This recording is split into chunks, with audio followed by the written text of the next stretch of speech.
Para você ligado no canal no Vácuo, aquele nosso muitíssimo bom dia, boa tarde, boa noite. Segunda-feira, 19 de abril de 2021, edição número 396 do canal no Vácuo começando, começando gravada, mais precisamente às 2h05 da tarde no horário oficial de Brasília, ou seja, ainda no calor do momento desse final de semana, cheio das categorias rainhas, tanto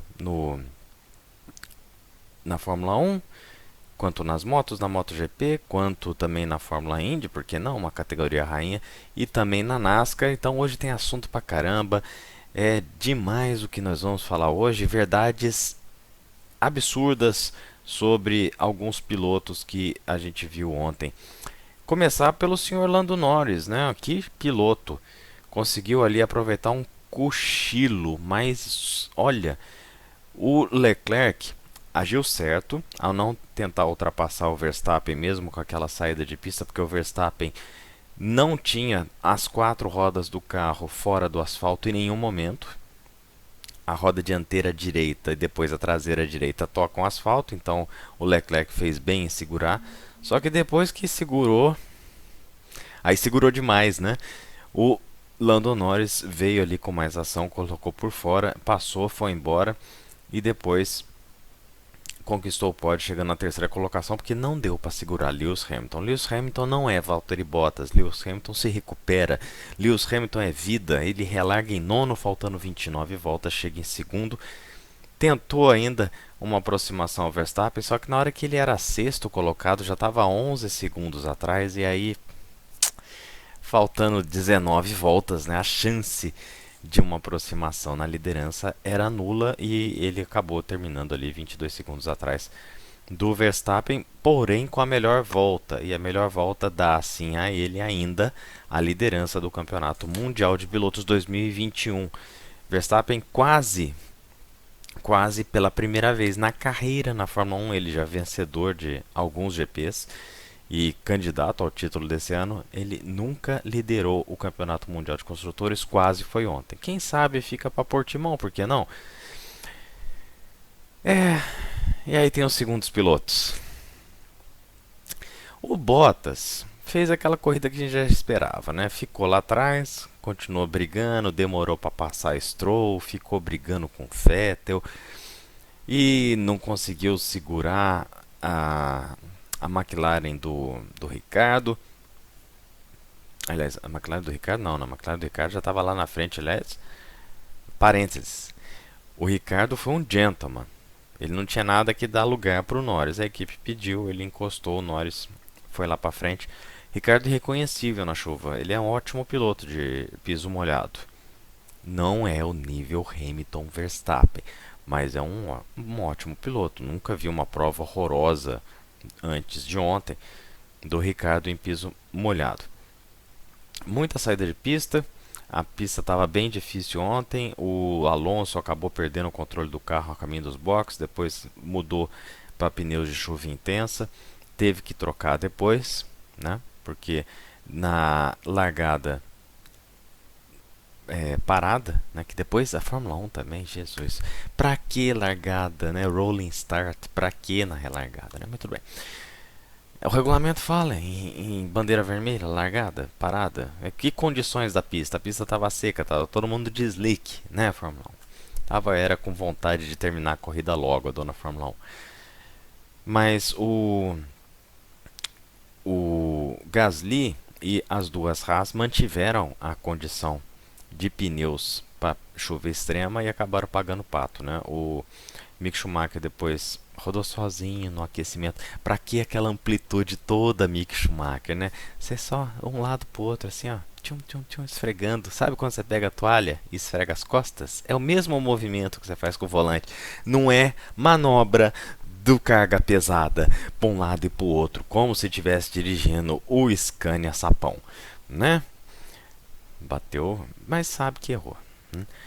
Os famosos sabe que errou também. Eu achei que era culpa. Fiquei muito com a impressão no momento da corrida do toque do Mazepin no Latifi, que o Mazepin teria culpa, né? O Mazepin, né? tem a culpa, mas o Latifi depois assumiu, falou que estava com pouca visibilidade, que não viu muito que estava fazendo. Aí eu não vou contra o piloto. Se ele mesmo assumiu que errou, não sou eu que vou ficar julgando.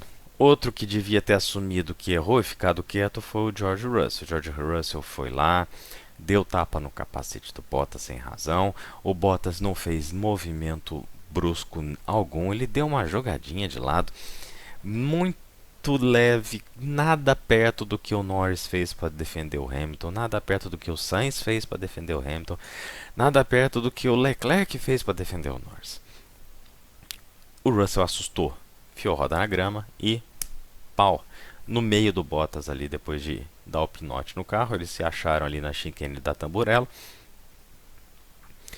e o Russell devia ter ficado quieto, né? Porque o Toto Wolff depois nas entrevistas disse que o George Russell estaria mais perto da Copa Clio do que da Mercedes com aquela manobra, e a Copa Clio mais que rapidamente no seu perfil oficial do Twitter preencheu parte da ficha de inscrição para a próxima etapa e disse para o Toto Wolff que a categoria paga a inscrição do Russell se eles quiserem.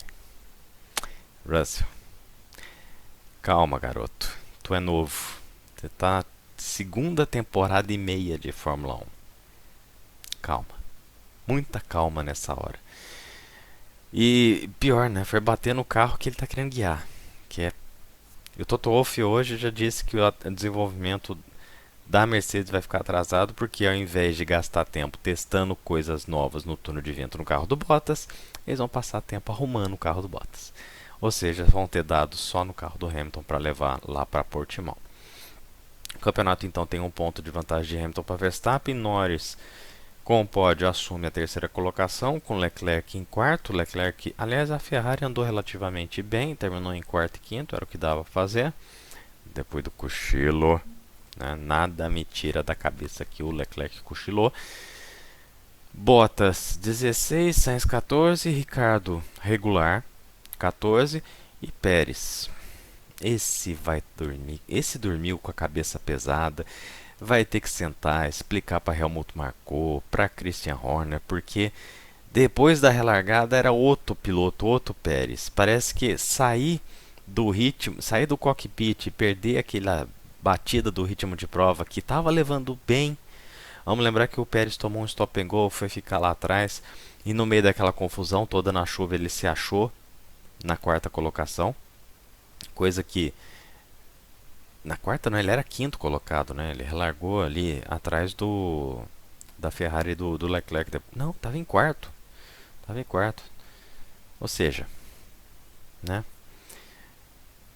Jogou fora pontos preciosos. Aliás, o Pérez pontuando aonde que ele estava, ali na quarta, quinta colocação, tivesse feito 10 pontinhos, a Red Bull assumiria a liderança do campeonato de construtores. Ou seja, Helmut Marko e Christian Horner estão muito felizes com o mexicano. O mexicano já disse, pediu desculpa. E a culpa do acidente com o Ocon na sexta-feira foi do mexicano. Eu vi as imagens depois. Marko estava com razão. Stroll foi punido. Raikkonen, que tinha feito seus 2 primeiros pontinhos com a Alfa Romeo, foi punido em 30 segundos. Punições, né? Teve a punição do stop and go do Pérez, depois teve a punição do Raikkonen, teve uma punição do Vettel também de stop and go, porque o pneu não estava montado a 5 minutos antes da largada, e foram dar essa punição depois de 20 voltas. Eu não entendi, porque eu não sei como é que está o regulamento hoje, eu devia ter lido, mas há algum tempo atrás, tipo uns 15 anos atrás, a direção de prova tinha um prazo de 15 voltas ou 40 minutos, o que viesse primeiro, para aplicar uma punição de alguma besteira feita pela equipe, pelo piloto antes da largada. Ou seja, do momento que ocorreu, 15 voltas ou 40 minutos, né? Mas como nos dias atuais punição tá rolando para tudo quanto é lado, então revendo câmera, então segue o jogo, virou. O padrão FIA de inspeção de regulamento tá cada vez pior. Se tem uma coisa que o Jean Todt poderia fazer era criar uma comissão para educar seus comissários desportivos, que nem com Tom Christensen lá ontem lá Lá em Imola eles deram jeito. O Vettel, se quiser assistir a próxima a prova aqui em casa tomando a cerveja, está convidado, porque vai ser o mesmo efeito, né, do que ele fez ontem. E o Alonso conquistou assim o seu primeiro pontinho nessa chuva de punições. Conquistou seu primeiro pontinho no retorno, mas ele mesmo sabe que está longe de ter um resultado ou um desempenho digno de Fernando Alonso. Não falo nem digno da Fórmula 1 atual, falo digno de Fernando Alonso. Não é o Alonso, é o primo dele que entrou lá em Imola nesse final de semana. A próxima prova lá em Portimão. Espera-se uma Red Bull mais forte. E espera-se que a gente tenha uma previsão do tempo um pouco mais assertiva, né? Porque todo mundo não chove, chove, não chove. Faltando 15 minutos, parece que só tinha. Quem estava seguindo a previsão dos sites franceses foram que acertaram. Quem seguiu o Google, errou. Quem seguiu o site inglês errou. Quem seguiu os sites italianos erraram também, né? Só o pessoal da França que acertou o tempo lá na Emília-Romana. Final de semana da MotoGP lá em Portimão, onde vai ter a próxima prova da Fórmula 1. Retorno de Marc Marques, que chegou a andar em terceiro durante a prova. Palmas para ele, terminou em sétimo, visivelmente destruído, cansado, obviamente. Primeira corrida depois do retorno. Aquela cabeça girando a mil em função da condição do braço dele. E ele fez um heróico sétimo lugar. Boa mesmo ficou para o Fábio Quartararo, que com a vitória assume a liderança no campeonato, 15 pontos à frente de Pecco Bagnaia. Surpresa, não esperava Ducati já na segunda colocação. Viñales irreconhecível na prova, não sei o que ele foi fazer. 41 pontos. Zarco caiu quando estava para brigar ali na liderança. Era para fazer 20 pontinhos ontem, ficar com 60. Zarco começa, né? O francês da Ducati de equipe satélite, que tem 40 pontos. Joan Mir com o pódio, assume a quinta colocação, 38 pontos. E depois vem a turminha dos 25, 20 pontos, né? Espargaró, Rins, que fez uma prova boa até cair. Era outro que também jogou por volta de 20 pontos no lixo.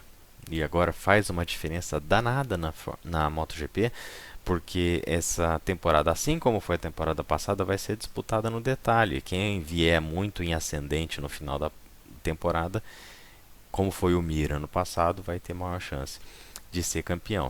Quem ficar oscilando muito, como foi o Quartararo ano passado, não vai nem passar perto do título.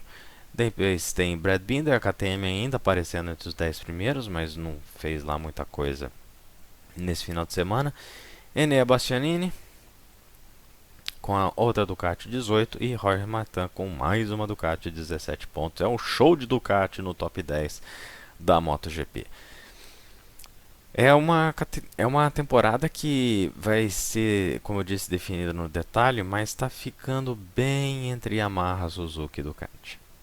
E quando eu coloco Ducati, eu não estou colocando nem o Jack Miller. Né, Jack Miller? Aquele abraço. Ei, mas eu vou falar, viu? O cara que tá com foguete na mão não consegue entregar, né? Difícil. Muito difícil.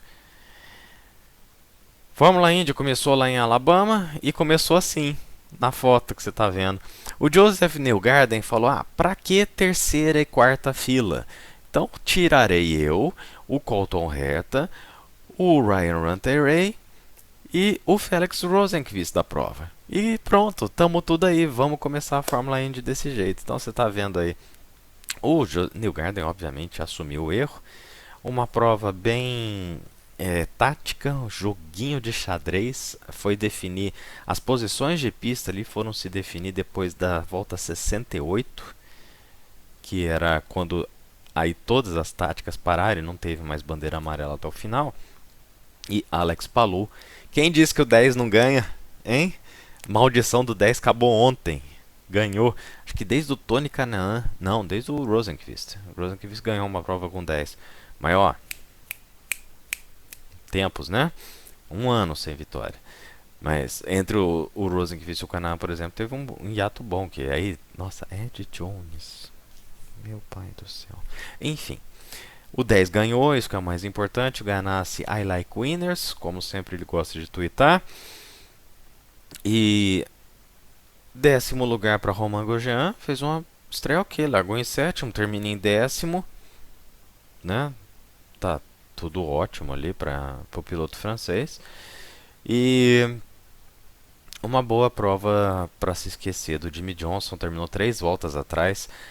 A velocidade média dele da corrida foi 2,5 milhas abaixo do piloto que estava à frente. O piloto que estava à frente, que terminou à frente dele, também voltas atrás, mas terminou com 107,8 milhas de média. O Jimmy Johnson 105,4. Né? Não está ainda adaptado com o carro, mas ele tem 11 pontos na categoria e eu não tenho nenhum, então a gente tem que respeitar o 48. E a gente vai falar sobre 48 daqui a pouco. Com isso, o Alex Palou começa a temporada na frente, com o Will Powell em segundo.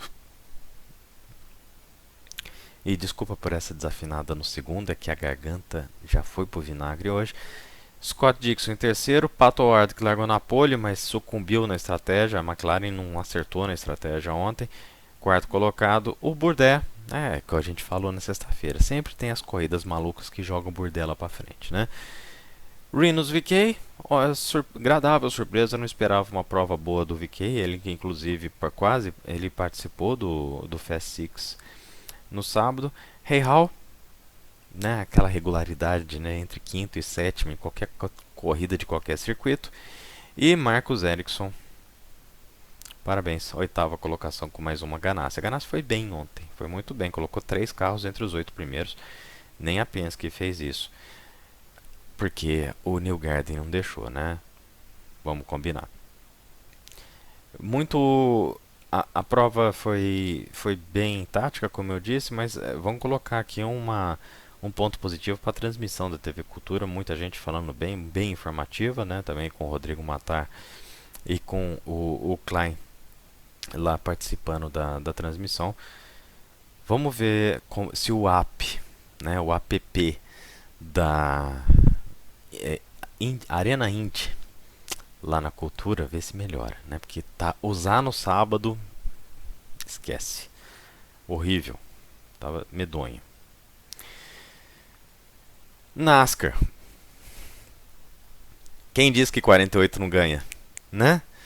Alex Bowman a 12 voltas do final, relargada, ultrapassagem de jogo de xadrez, demorou 4 voltas para consumar a ultrapassagem em cima do Danny Hamlin depois de relargar em terceiro. Logano. Prêmio Charles Leclerc de relargada para Joey Logano, diga-se de passagem. Hamlin liderou quase que a prova inteira, venceu o primeiro estágio, venceu o segundo estágio, estava na frente, faltando 10 voltas, e aí depois veio o Bowman e passou. Eu sei lá o que deu no Hamlin. Tem um negócio na NASCAR que é interessante. Às vezes o piloto que está vindo na frente toda hora, ele encaixa aquele ritmo de volta e aquele jeito de fazer o traçado e não aprende com os outros. O Bowman, como veio de trás, teve que fazer muita ultrapassagem e sabia onde estava o grip melhor da pista em alguns pontos que o Hamlin, por exemplo, ele quase não usou a faixa de cima nas curvas 1 e 2. Na hora que o Bowman botou ali por dentro, ele não sabia o que fazer. Acabou ficando para trás. Tinha um foguete, o Hamlin, na mão, mas não foi ontem que ele conquistou a sua primeira vitória. Mesmo assim, 81 pontos na frente. Martin Truex Jr. teve uma penalização por excesso de velocidade na entrada dos pits. Jogou fora, foi Lucky Dog. Aí acabou a corrida, né? E em Richmond, ficar ultrapassando, vindo lá de trás, não é Michigan, não é Kansas, é outro esquema Richmond, né? Aliás, era outra pista que podia ter prova na chuva também, sem problema nenhum.